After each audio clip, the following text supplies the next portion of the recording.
పవన్ కళ్యాణ్ ఆంధ్రప్రదేశ్ రాష్ట్రానికి కాబోయే ఉప ముఖ్యమంత్రి మరియు హోంమంత్రిగా బాధ్యతలు చేపట్టబోతున్నారా అంటే అవునని అంటున్నారు జన సైనికులు, టీడీపీ నేతలు.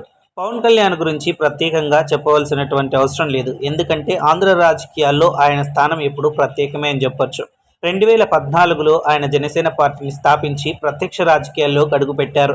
అయితే 2014 ఎన్నికల్లో జనసేన పార్టీ పోటీ చేయకుండా టీడీపీ, బీజేపీ పార్టీకి మద్దతు ఇచ్చి ఎన్నికల ప్రచారంలో పాల్గొన్నారు. అయితే 2019 ఎన్నికల్లో ఆయన ఒంటరిగా పోటీ చేయడం జరిగింది. ఆయన 2 స్థానాల్లో ఎమ్మెల్యేగా నిలబడి రాష్ట్ర వ్యాప్తంగా కూడా పార్టీని ఘోర పరాజయం పాలయ్యే విధంగా ఆయన చేసుకోవడం జరిగింది. సో ఆ తర్వాత పవన్ కళ్యాణ్ గారికి చాలా అవమానాలు ఎదురయ్యాయి ఆంధ్ర రాజకీయాల్లో. ప్రతి ఒక్కరు కూడా పవన్ కళ్యాణ్ గారిని విమర్శించడం, ఆయన వ్యక్తిగత విషయాలపైన కూడా విమర్శలు చేయడం, ఆయన ఒక్కసారి కూడా ఎమ్మెల్యే గెలవలేదు, 2 చోట్ల ఓడిపోయాలంటూ ఘోరంగా అవమానించారు. మరి ఈసారి పిఠాపురంలో భారీ మెజార్టీతో పవన్ కళ్యాణ్ గెలుస్తారా?